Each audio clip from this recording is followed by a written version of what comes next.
You are listening to Lone Star Community Radio, a 104.5 KCZW LP Conroe and 106.1 KZCC LP Conroe, and worldwide at irlonestar.com.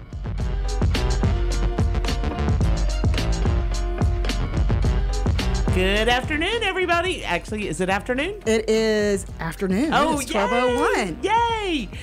Welcome to Toast of the Town with Chrissy and Mel. This is Melanie. And this is Christy. And this is our first show of the year. I know. The first show of 2020. And I am so excited. We've got a great show today. We do. And I'm already excited about that. But we've got a little bit of information that we need to cover first. Yes. Anyway, we've got some stuff coming up this week. I know. Well, we have a lot of stuff coming up. It's that crazy time of year. Everybody's getting back in the swing of things from the holidays. And it's like gangbusters. It's like come Monday, everybody was like jumping into 2020 with both feet, and it hasn't slowed down since. I don't see it slowing down until at least March 4th for us. When it's going to come to a dead halt for at least 24 hours. But there's so much going on in and around Montgomery County.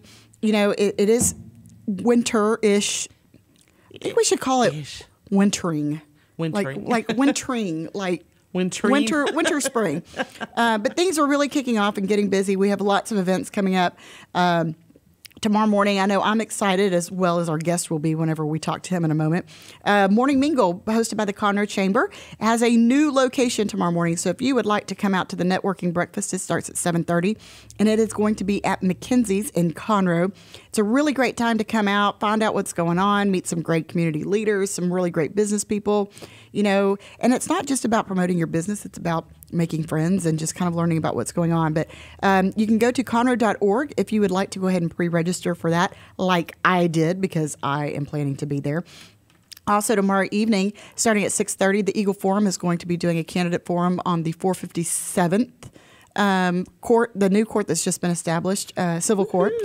So if you would like to find out about those candidates, you can come out for that. It's open, and it's at the City of Shenandoah building, which is really amazing. And then we roll right into the, first real weekend of 2020, because, the last weekend everybody was still on holiday brain, so it didn't matter. I know. Yeah. But there's a lot of stuff going on. I think this kind of goes into what we're going to be talking about today. There's going to be a vision board workshop going on at Genuine from 4 to 7 on Saturday. So if you need to go ahead and start planning your year ahead and vision boards are your thing, you can swing by for that. Never done one. I thought about it. I got all the stuff together, and then I didn't do it. Didn't do it, yeah. And then Operation Pets Live is having pet adoptions all over the area at local Petcos. And I know that because I went to 3 of them this weekend so that my daughter could find a kitten to adopt, which, by the way, we did when we went to the Montgomery County Animal Shelter. So welcome Missy to the family. And then you've got coming up on the horizon, obviously, on the 18th, which is already next weekend, unbelievably, we have the Metro Go Texan Dance going on at the North County Community Center. That is a part of the Houston Livestock Show and Rodeo Metro Go Texan Committee for Conroe, Willis, and the Woodlands.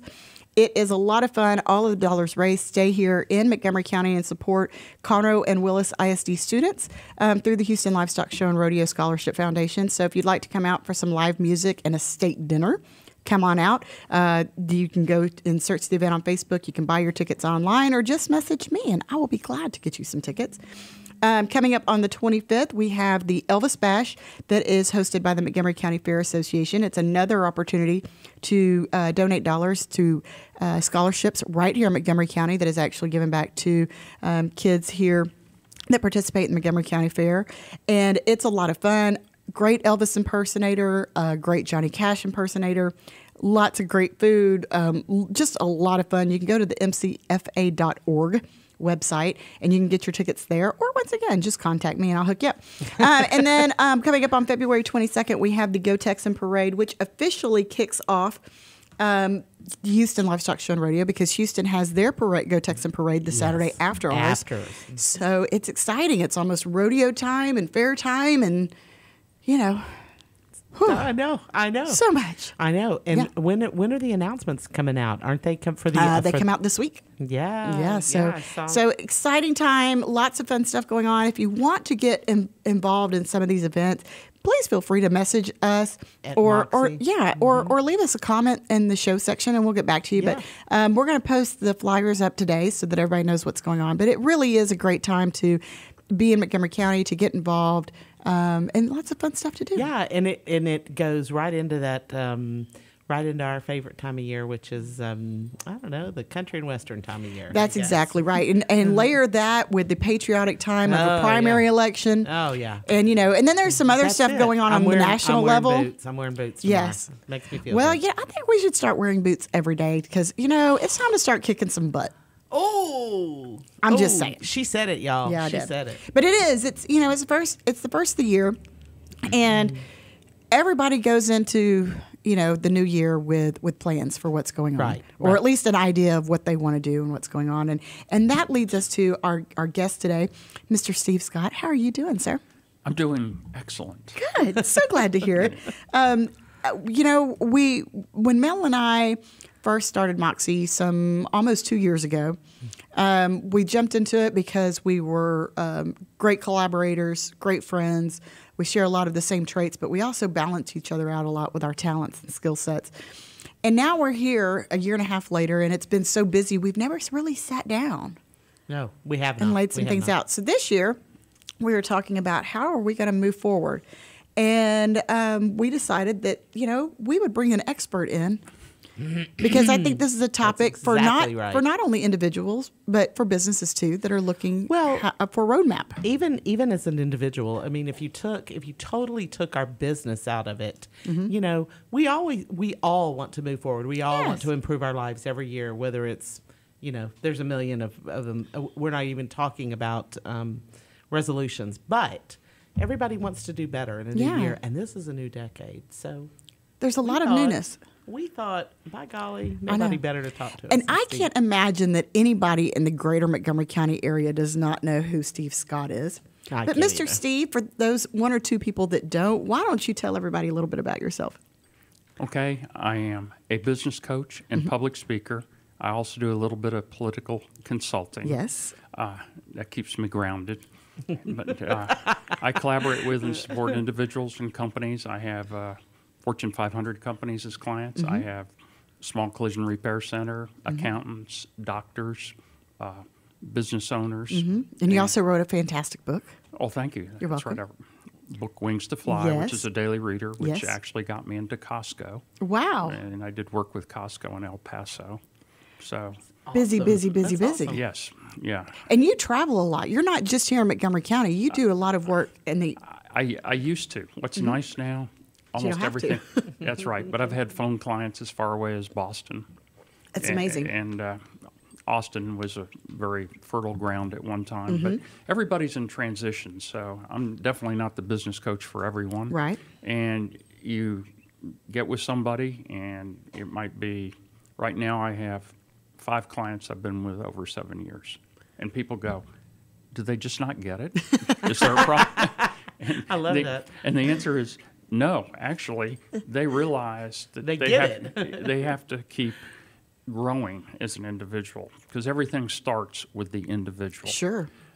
So when we get into setting goals or whatever it is you want to direct me on, we'll address that. So, and I'm sure this time of year, everybody starts getting on social media and they start, posting their resolutions. And you hear so many. I hear both sides of it. Resolutions are good. Resolutions are bad. What is your opinion on that? I mean, is it because a resolution is sort of like a goal, but kind of not really? So, kind of, what is your take on that kind of, I don't know, wavelength? All right. So one of the favorite resolutions at this time of year is I am going to lose Oh, holiday weight 10 at least. pounds, Yes. 20, whatever it is. So what's interesting, we always know why we want to do something. We also know what it is we need to do. So if I say I want to lose 10 pounds, maybe it's because if I lose 10 pounds, then my joints are going to feel better. What do I have to do? I have to exercise and eat differently. So everybody knows the why and the what. Okay. The challenge is always the how. That's true. It's always the how. So if you set a goal and you don't have a clear how, it generally is not going to happen. Well, and I think that, a really good thing about that, because, and saying with the same analogy or the same topic, because there are so many different ways to lose that 10 pounds. How do you figure out the right path for you? Well, for example, in my case, I work out 3 times a week, okay? I've never enjoyed group exercise, okay? So at home, I'm set up, I have weights, I work those, I walk 2 miles every morning, and that's what I do. And I like having that time to myself. I like being secluded. That's what works for me. But I have clients where they have a gym membership and they go regularly, and that's what works for them. Yeah. Everybody is different, but you have to discover what your path is. You can't expect somebody else to direct you on that. Because if I say, Christy, this is the way you need to do something, guess what? I have ownership of the solution, but you don't. Oh no, see, and I want somebody to say this is how to do it, because I'm forcing you to do right, that. because it's Right, almost right. overwhelming, the different options on how to get from point A to point B. Yes. And and whenever you're busy business owners and parents, and you have all these other obligations, it's really hard to find that path. So, what is your process of helping people develop that plan that's going to work for them? Everything has to be finished in your mind before it can be started. So once the future is finished in your mind, then what you have to do in the present becomes absolutely clear. Think about this. The 2 most productive work weeks in America are the 2 weeks before anyone goes on vacation. They have a positive vision of the future. So in other words, let's say we're all working together in an Right. office. I know I'm leaving on 2 weeks vacation, and Mel, you're taking over my desk. Let me tell you, you will see activity out of me like you've never seen, because I don't want to be gone. And you go to your buddy Christy, I can't believe Steve, he just leaves all these things around, he didn't get anything done. When you There have you a go. positive vision of the future, then you know what to do in the present. So the first thing is to create that vision. So vision boards can definitely be helpful. I've done that. Matter of fact, it's very entertaining. Really? It can take a lot of time. But it's getting those pictures of what you want. And once you have that picture, then the next question is, who is the person I have to become in order to fit into that picture? Who is the That's a person big I have to question. become? You see, you can set the goal, but if you aren't willing to become the person that you need to be in order for that goal to be fulfilled, what do? You just keep beating up on yourself. So I think I just quit. yeah. Right. I think you just made me quit. I'm teasing. No, I get it. Resolutions are a great place to start, but it's always the how. And here's another suggestion. Life's going to throw us some pretty big challenges. So, matter of fact, I have a client right now that wants to lose 20 pounds. And I'll just make up his name. I said, well, George, how do you want to go about doing that? Well, I don't really know. I said, well, let's start with something simple. If you want to lose 20 pounds, tell me how you're going to lose 1 pound. All of a sudden, 1 pound is a really manageable goal. Isn't that interesting? So you start with something small. You build some momentum because you accomplish it, and that leads to something bigger. So when people say, I want to lose 20 pounds, it's like, well, how am I going to lose 1 pound? And then it's a little bit digestible. But you start building that self-confidence. You want to start somewhere where you can have some achievement, because if you don't, then you just get discouraged and quit. So, Yeah, and I agree. I mean, I can see that because I've done that. I've broken it down into.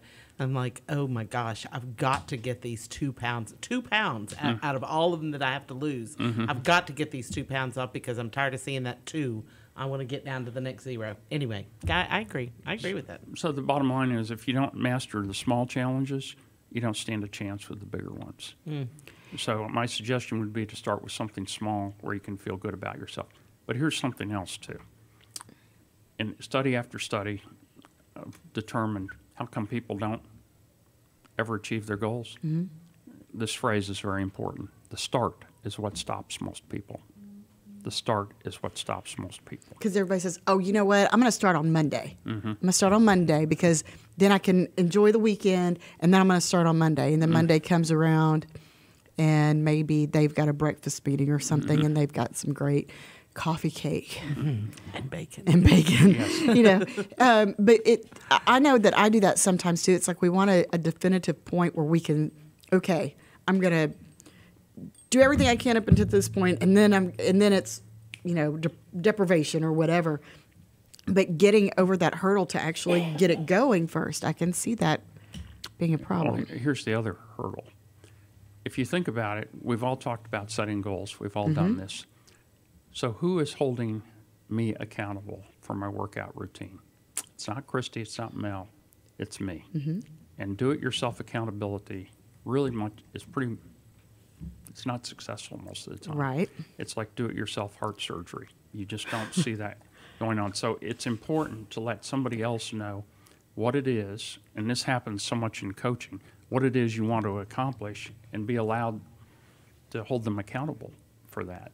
So if I say to you, Christy, I want to lose 10 pounds by June, I tell you how I'm going to do it, but I also have to give you permission to question me, to where I'm not going to say, well, I just didn't get around to doing it, you know, don't ask me, so on and so forth. And it's like, well, then you're pretty worthless, 'cause you didn't keep your word, you know. Yeah. So, like, is this like one of those situations where if I fail, like, you're going to hit me with a big stick or something? I mean, you know, accountability is such a huge word. And I think so many people have different ways to be held accountable to where it's productive.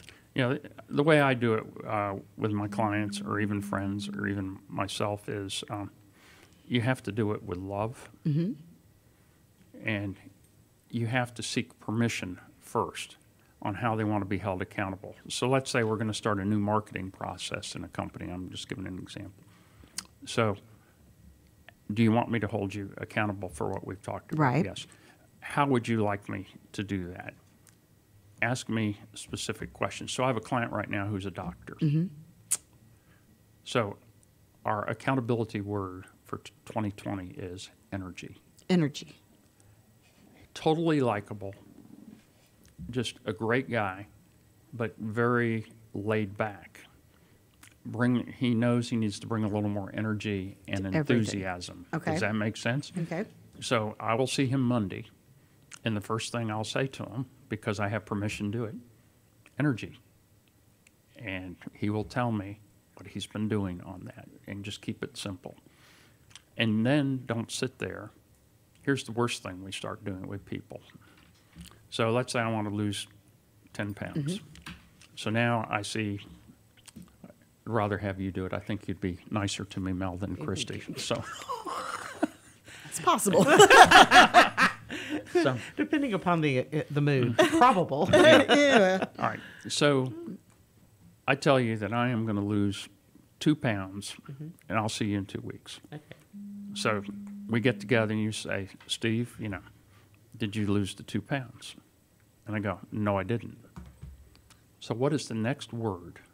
And this is a deadly word, by the way, in team building, but a perfectly legitimate word. Okay. Why? You said it. I know. Why? It puts everyone on the defensive. It does. So the better question to ask me is, what got in my way, or how am I still planning to accomplish this? So you want to ask what and how. So if you study team building, which you need other people. In other words, think about this. I could not be me here today without you two and Dick Schisler. Isn't that interesting? That is interesting. You could not be who you are without Christy, myself, and Dick. But as you're part of the Moxie team. Is that what I understand? part of. Part of. Well, today. Yeah, Go ahead. That's right. That's Keep right. kidding yourself. Mel, why did you say that? I don't know. Why exactly? No, but anyway, so when you're holding people accountable, it's better when we all mess up to say, well, how do you want to overcome that? Shut up and listen, and then don't give advice. Because when I give advice, what I'm saying is you need to be helped, which means you need to be fixed. And psychologically, that means there's something wrong with You're you. screwed up. Yes. Yeah. So giving accountability is an art form. If it were a science, the three of us would sit down, write a book on it, sell it, and be multimillionaires. Of course. So everybody applies it differently. Yeah. Well, and and accountability, and this is such an important part of this whole conversation, and I didn't really think about it until you brought it up. But just like setting goals, it's very individualized as far as how accountability is perceived and how it is made effective and how not made effective. Because you can say the right word and it not only, okay, well, I'm going to accept the responsibility for this and go forward, but you approach it the wrong way and it can have the absolute reverse effect. Yes, absolutely. So usually a spouse or a close friend is somebody that's it's very difficult for them to do it well. Mm-hmm. So, and going back to or continuing on this, what are different ways? And I know it's for different individuals, it takes on a different definition. But what are some different ways to show that accountability? Obviously, asking the what and the how, but how do you identify those? Like, if somebody doesn't know how they're best held accountable, mm-hmm. How do you help determine or help someone determine for themselves the best way they can be motivated by accountability? What you really want to do, we all set goals, but what I ask people is, what are you tolerating? Start with something negative. By the way, a toleration is anything. Don't smile at me like that, because I'm doing it to you. I can tell. A toleration is anything that drains you of energy or focus. Ooh. Oh, Think of that. okay. So in other words, what is really causing you pain? So if I go, what is really causing you pain? Nobody wants to talk about that. But if I say, what is maybe causing you to lose energy or focus? It's amazing how people will open up, because the question's just worded differently. So a toleration is anything that drains you of energy or focus. So, okay, let's identify what those things are. So recently, matter of fact, had my first coaching meeting of the year on the morning of January 2nd. And we were talking about a process within the business. So what are you tolerating?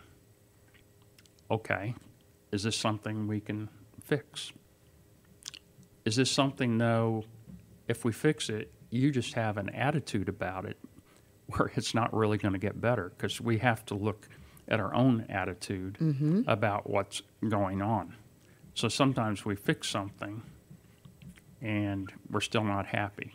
A great example is when you're a business owner, and I'm thinking of this one I started with. They had 7 employees in 2012. They now have 48. Wow. All right. And I get to be along for the ride. I want to be very, very clear. Right. Yet we were talking yesterday, and now he has a management team. So it's like, okay, what are you going to take your fingers off of? Because you can't control everything. Right. anymore. You've only got so many fingers. And he knows that, by the way. So that's very difficult, because you get in a role, and we were talking about this before the show started, you get in a role where things are comfortable, right? Well, think about this. In order for you to start and do what you did, Mel, success is an award that's only given to those who are willing to do the uncomfortable. You did the uncomfortable. So anyway, but you have a process. And so since 2012, he has been very, very successful. He actually is named National Organization of the Year in his organization. Yet he has to change his behavior in the way he looks at things if things are going to continue to grow. So it's just like a constant evolution, just like kind of really any growth is. It is. But you want to rest, and here's the thing we're very bad at in today's society.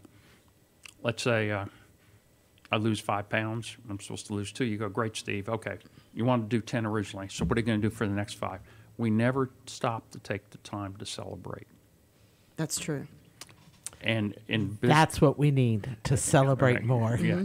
No, and I'll tell you what, I have a couple businesses out in the industrial park, and we now celebrate when we get through an ISO audit like we did last fall. This was a 10-month journey.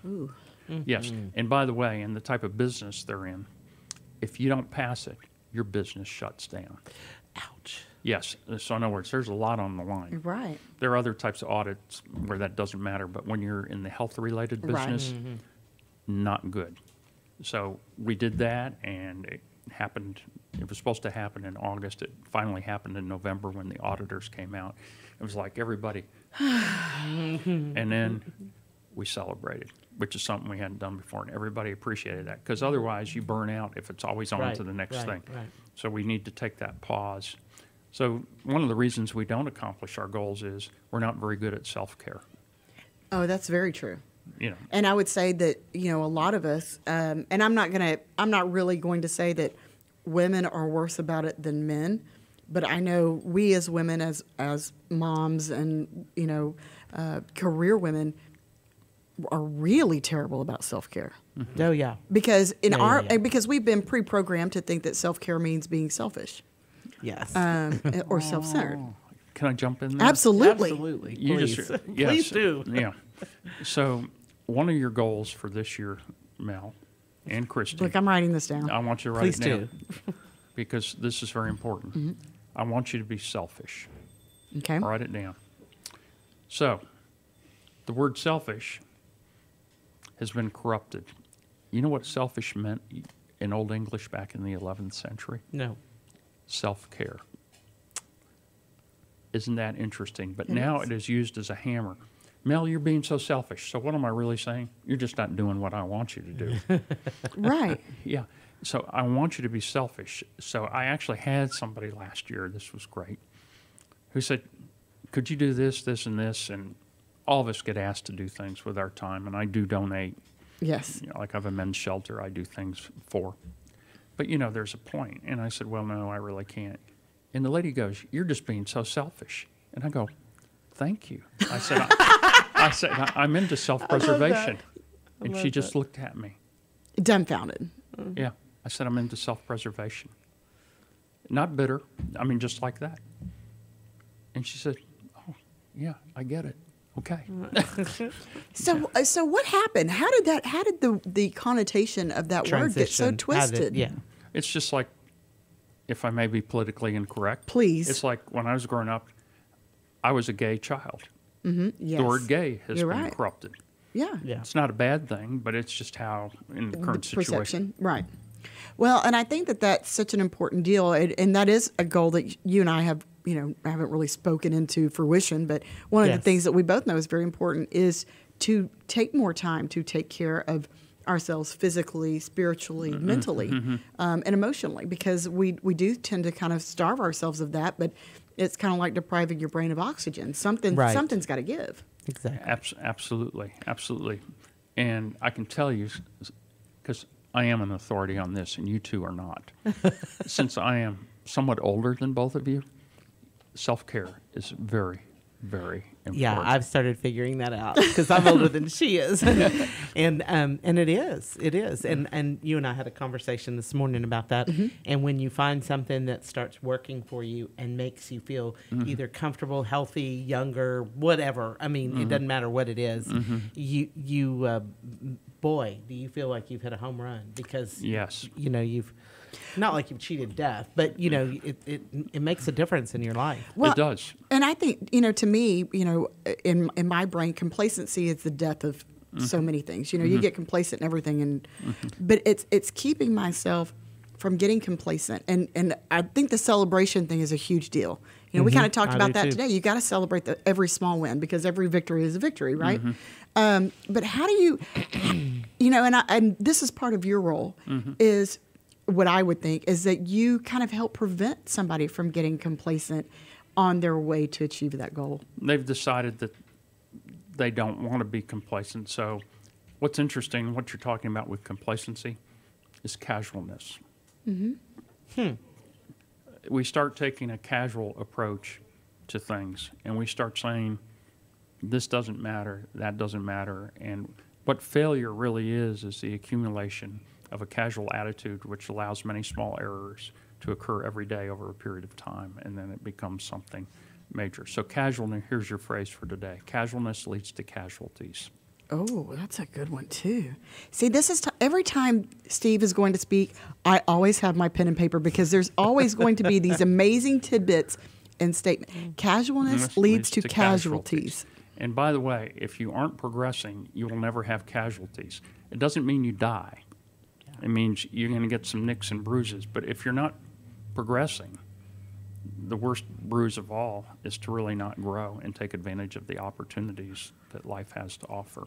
So you said something a while ago that piqued my interest because of another thought that I had earlier about something else. Mm-hmm. You said if you're not doing uncomfortable things, whether you're setting goals or not, if you're not doing uncomfortable things, then you're not succeeding. You won't have success, consistent success, so to speak. You'll have success, but really what we're talking about, and I'm so glad you brought that up, you're not going to have that inner fulfillment. Okay. So there's so many people, you see, in the United States, this is the greatest place to be. The problem in the United States is not how to earn well. It's how to live well. Amen. Amen. I'm sorry. That is so good. That is so big. That is huge. We have all these opportunities. So actually, money really isn't the big problem. I'm sure you've all seen the studies. If you're making $50,000 a year, of course, if you're a family of four and you got other things, stressors and stuff, other family things. But I'm just saying, on average, once you're at 50,000, and then you could have 25 million, the level of happiness isn't much different. Right. Matter of fact, there are people who are much happier with less than with more. So happiness, that leads us into something else. People set financial goals, which is great, but happiness is not an amount.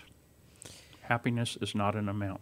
What price can you put on sitting with somebody you really care about and watching the sunset, or having an experience with somebody that is really close to you? So everybody thinks that happiness is about more, and it's not. So I'll give you some examples. Okay. If you have, it's been shown, if you are an unhappy person, this is really interesting. I want you to think about this. Okay. If Are you you're talking about like general state of being unhappy? Yes. Okay. And you have more money. You see, you're successful on the earning end. Mm-hmm. You now have more opportunities to make yourself miserable because you have the money to do it. And you can keep spending, and you stay in that mode. Wow. If you are a mean person, and I have an example here on Lake Conroe, fella had a company, he sold it out in the industrial park. And then he had like a 60-foot yacht down there in Kemah. Went on his yacht. I was getting to know him.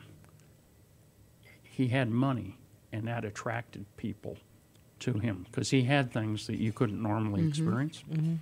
Well, if you're a mean person and you have more money, now you control people and you can become a holy terror in their lives. That's true. I've seen that happen. Yes. Excuse me. Yeah. So happiness is not an amount. So it was interesting in 2009, Warren Buffett, I don't know if he still does it, but every year used to host 2 graduate schools of business up at his world headquarters in Omaha, Nebraska with Berkshire Hathaway. And I actually read this article in the Chronicle back then. So Rice University got to go this particular year.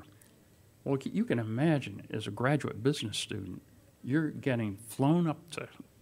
It's a huge And deal. you're going to get to meet with Warren Buffett. Yeah. So in the morning, he had rented a bus, and he took them around. You know, they got to see his neighborhood. They got to see the house he's lived in since 1965. They got to see his, 3-year-old Dodge pickup truck. But they were all waiting for the afternoon when they were going to get to sit down with Mr. Buffett and find out how to become rich, how to become wealthy. So even the ladies commented, the girls. He took them to his favorite steakhouse that's been around for like 40 years. He went and opened the door for them. You know, manners, everything else. But now afternoon comes and they're going to sit down. And the first question was, well, how did you become so wealthy, so successful? And he said, I want you to remember this. Success is getting what you want, but happiness is wanting what you get. If you don't want what you get, then you have no true success. Well, that's just really profound. I feel guilty for some reason. Like I haven't appreciated everything I've gotten. You're right. Yeah. So all of us are going to have some unhappiness. Of course, that's right. Sure. Because we have tolerations. When I was talking about tolerations earlier. Drains your focus and energy. You're right. So we all have them, okay? Matter of fact, I had a client, a prominent home builder here on Lake Conroe. We worked together for about 4 years. And so his first assignment, you were talking about accountability. So we go in, I mean, he's having challenges with too much payroll. He's having some other challenges in implementation. He's got a great reputation, but he's frantic because he's the one that's always plugging all the holes.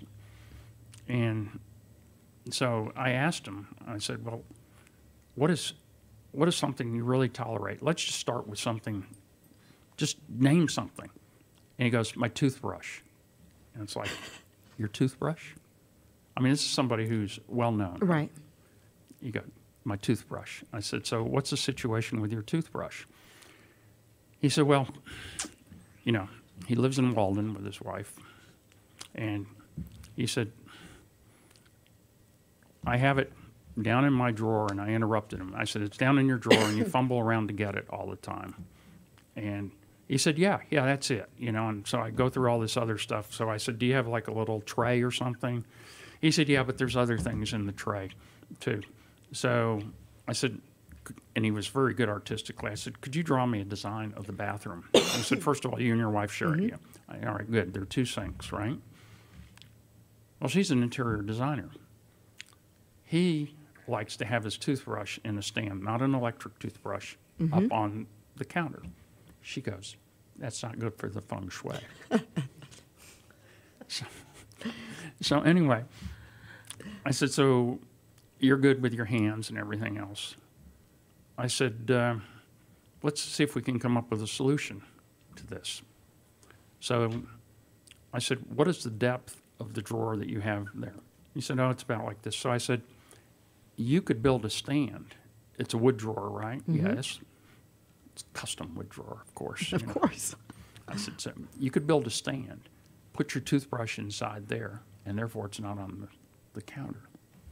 And he goes, that's a great idea. So I said, what would you like your first coaching assignment to be?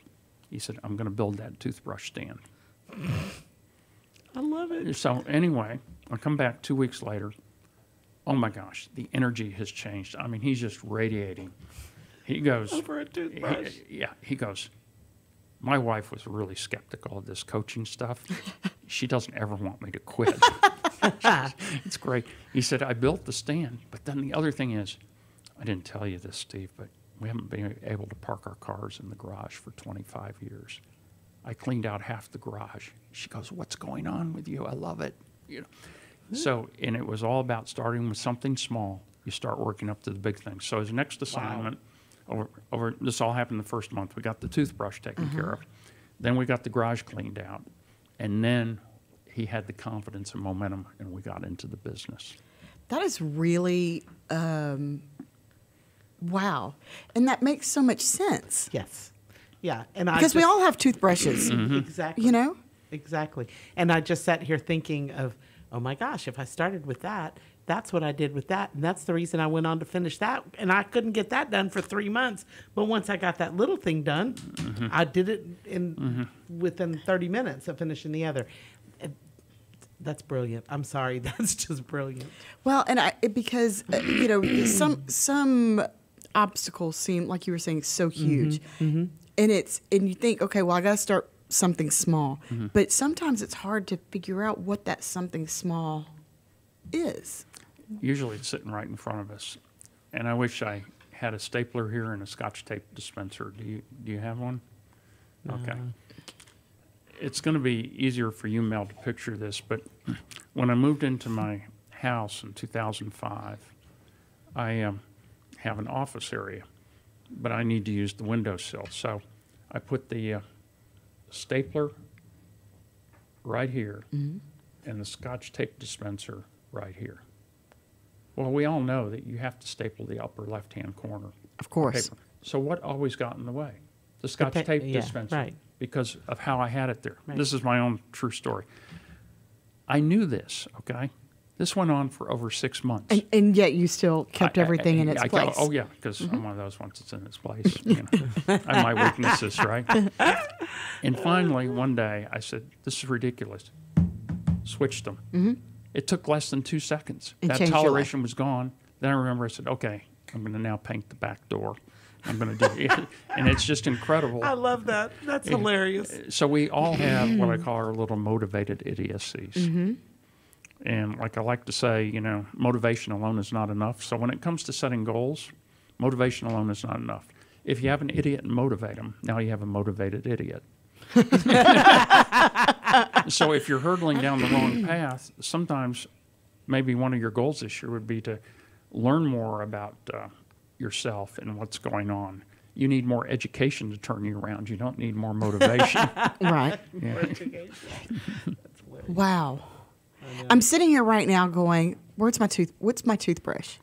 Yeah. I have a lot of toothbrushes. Yeah. Little things. Little things that could probably make a really big impact, but it's like trying to figure out where to start. Yeah. Do you know the discussion we had about these? Yes. So, you know, I was actually going to bring that up too. Okay. So I think it's our toothbrush. Is what well, I was getting at. I made a conscious effort this year to have my 2020 day planner before the year ended, before Great. 2019 ended, because I wanted to be prepared. Felt like I was starting. It was a big deal to me. I knew what I wanted in my head, and I went to Office Depot, and they did not have exactly what I wanted. So instead of buying a $40 planner, I spent $80 and built the planner that I wanted, that I feel like I'm most functional with. I celebrated that. I've shown everybody has seen my planner. I have made a huge deal about it because to me that was a huge victory. Because in my mindset, this is what's going to make me the most productive. Great. But now it's like, great, I've got this planner and I have a great place for my to-do list and I've got a schedule. But it doesn't make me get my things done. It helps me plan for it. So it's, you know, and it's not that I'm not motivated. It's almost like you were saying. It's like I'm trying to eat the whole loaf of bread instead of doing it one bite at a time. So, Christy, I don't know if you remember way back, and I haven't done it with you, Mel, but we did a communication survey. Do you remember? Yes, I do. I have every piece of scratch paper that I have taken notes on in our discussions. Well, thank you. Because it means that much to me. I mean, it Yeah. really does. All right. So, Christy's pattern. All right. Here's how Christy works best. Christy is like the butterfly. The butterfly knows that it has these flowers to pollinate, but you don't tell the butterfly what order to do it in. Otherwise, the butterfly starts feeling restricted and constricted. Oh my gosh, that is so her. It is. And so somebody like me who, don't fall asleep because this is going to be dull, who likes A, B, or 1, 2, 3, Christy can go 1, 10, 4, 5. And I'm sitting there going, you're driving me nuts. You know, what about 2? Don't worry, I'll get to 2. You know, so It's so true. you see, This is so true. I'm about as spontaneous as a shuttle launch. I mean, I lead my life 10, 9, 8, 7, 6. Yeah. Christy, it might Is be there 2, anything in 10, between? 4. Yeah. Oh, yeah. Because like I'm more like that. Yes, both. But she's really like that. Right. I mean, that is really Some her. people, I think there are other labels for that that aren't so pleasant as butterfly. We could do yours, but I actually do it in my companies to learn how people like to communicate. So guess where the most friction generally occurs? When you have 2 people who have the same pattern. They end up competing. Now, you can, in a work situation, because you have structure and guidelines, if there's somebody who's different, who's kind of obnoxious but still being productive, that's great. So what Christy needs more than anything else, she needs to be put in a really good process where she has accountability points along the way. Now, what's interesting, let's say if you were into interior decorating, I could walk in with you to a place. She verbally could tell me down to the detail what needs to be done. Her vision of detail is absolutely incredible. But don't ask her to write it down. That's true. And the thing is, you need somebody else. This is how we work as a team. Likewise, if I walked in and I'm doing this, and Christy's going, God, it's like dragging my fingernails down the chalkboard. It's so true. Stop, Steve, stop. You know, but that's what I need, okay, if I'm the one who's in charge. Then after I have everything laid out, I'm more than willing to listen to all your things. But if you come at me at the wrong time, which is not your fault, or mine, Right. or if I come at you at the wrong time, which isn't my fault or yours, then we have this dissonance, this friction. So have you ever had people that you like and respect, but you somehow feel that the communication never connects? Oh, yes. That's what's going on. Well, and so it's finding that way to be able to communicate with those two different styles that I think is some of the biggest hurdles and some of the biggest sources of conflict that occur in relationships with people that you like, that you respect, that Right. you think the absolute world of. So how do you bridge that gap? Like, how can I make myself make sense to you? The thing is, we have to, first of all, have self-awareness of what's going on. And I'm going to say something right now because I'm the one who's talking. It's virtually impossible to see yourself when you're in the picture. Isn't that interesting? Yes. So right now, I'm communicating mostly with you. The only way I can get a mirror image to find out how I'm really doing is I have to be very sensitive to what your facial expressions are, what yours are, and what's going on, and then process that. So one of the things, because I like to explain things, and you will catch me doing this, I will say, am I talking too much? Does that make sense? Because it's not Because you're that- conscious of that. I'm conscious of that with certain people. If I'm with an engineer, I can talk forever. You know, if I'm with I have accountants, CPAs as clients, you can talk forever. But somebody like you, and both of you, and I think you too, you both like motion, you both like movement. Yes. Yep.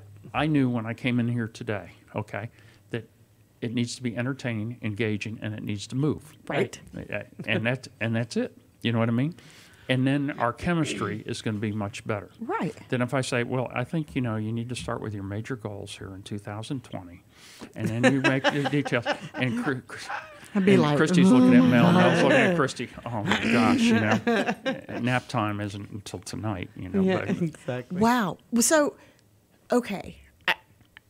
It's amazing what an hour can accomplish. I know exactly what I was thinking. Can we do this again next week though? Because I got a million questions. Well, but I think this is a good plan, and I think for a lot of people that hear life coach or business coach, they go don't know together. what that means, And I think this has been like a really good illustration of that. it is, because people say, you're a business coach, and I said, well, yes, but it also goes into life, because ultimately, if your business is your life and your life is your business, you've really failed. That's very true.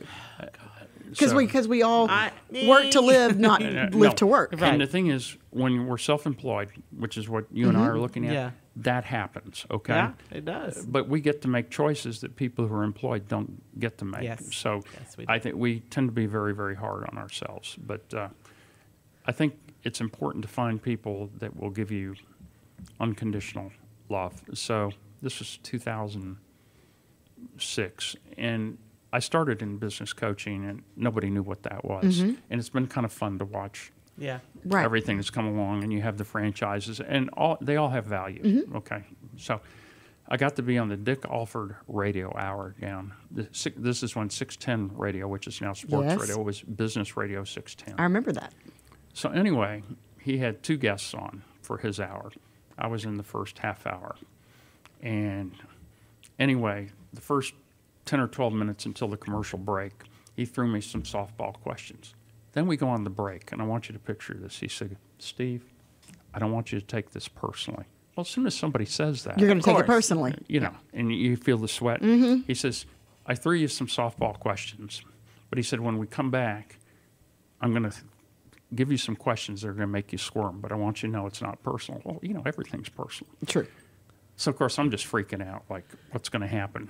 And anybody who's done a radio interview knows, actually, very often we're sitting closer than we are right now. So anyway, comes back on and goes, I'd like to welcome back Steve Scott, the Houston business coach. And remember, you don't know if there are 5 people listening or 50,000, but it doesn't matter. I'd like to welcome back Steve Scott, the Houston business coach. And Steve, in 2 sentences or less, tell me what makes for successful business coaching. And he does this. Like, gotcha. I'm like on the 10th floor in Greenway Plaza, and I'm looking out over, and it's like, can I jump? Yeah, exactly. As you all know, when you're looking for words, you kind of look up, it's like, come on, where are they? And I looked back at him, and I said, unconditional love. unconditional love? And he's looking for the words. He didn't know what to say. And I said, what that means is nobody needs to be fixed. Nobody needs to be helped. But everyone needs unconditional support.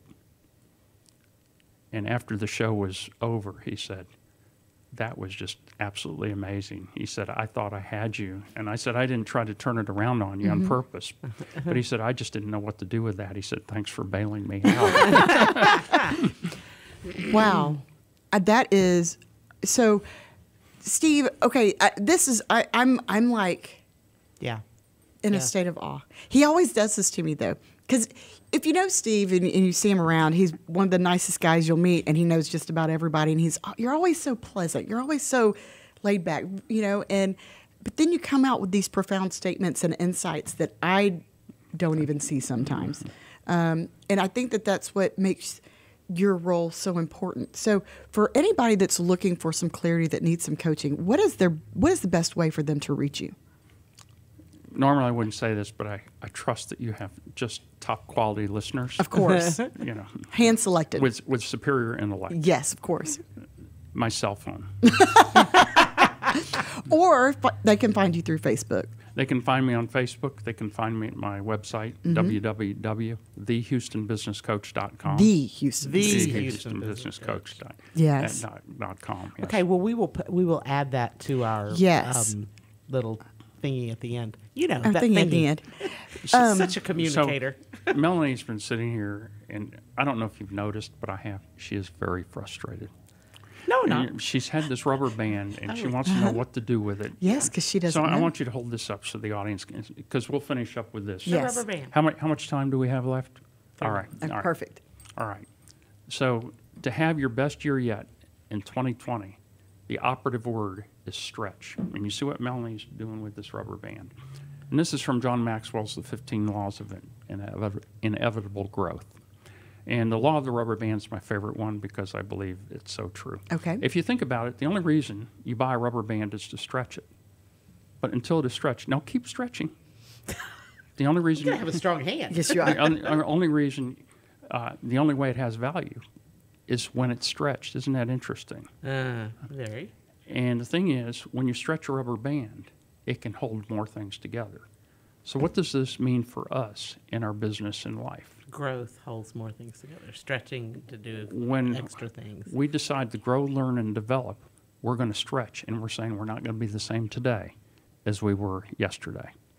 Now, what's interesting, rubber bands, and this is news to you, Melanie, come in all different sizes, shapes, and colors.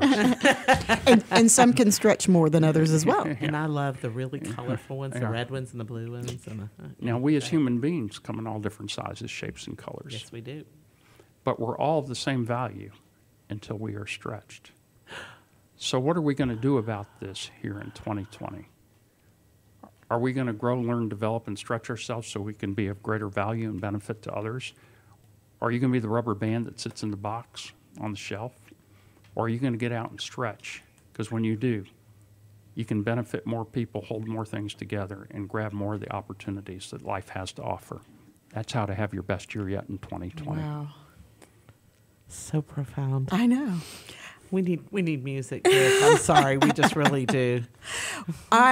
Steve, I can't thank you enough for coming in today. Thank you. You are for awesome. being Thank you here. for having me. Really If you awesome. are looking for a way to get some clarity and find where you need to go and how to get there, because it's all about the how, right? Go check out The Houston Business Coach. Get to know Steve. If you see him around, introduce yourself. I promise you, he really is one of the nicest guys around. He might make you see some things about yourself that don't need to be fixed, but could use some direction, maybe. Support. And unconditional support. I think that's our word for the year. Unconditional love. Unconditional love. All right. I'm good. And we're gonna need to hire Steve. I know. Okay. Yeah, like today. Yeah. Goal number one. Goal number one. Yes. Well, thanks everybody for turning in to Toast of the Town. We didn't even take a break today. I know, but I mean, I couldn't just stop. blinked and it was over. I know. But we're going to have a guest on next week. We're going to be talking about the Metro Go Texan Committee, some of the great things that it's doing in the community, and some great events that are going to be coming up. So we will look forward to bringing that to everyone. And make sure that you like and and follow the Moxie Innovative page on Facebook, because that way you know who's coming on. Exactly. I know. And I think whenever we start with Steve, we're going to have to do like a transitional year of growth and how we can grow and change. And stretch. Stretch. All right. Listen, it's been fun. It has been fun. Steve, thanks Steve, again for thank coming you. in. Thank you, ladies. We love you to Totally pieces. enjoyed it. And also be on the lookout for Steve's book. It is Wings to Fly. Wings to Fly. It's a great motivational tidbit every single day, which I also get off your Facebook page too, because I do like and follow you on Facebook. So make sure you tune in. If you're out and about in the Conroe area, You're getting this. tune in to 104.5 and 106.1 FM. This is Christy and Mel. Toast of the town. Happy New Year, everybody. Here's to 2020.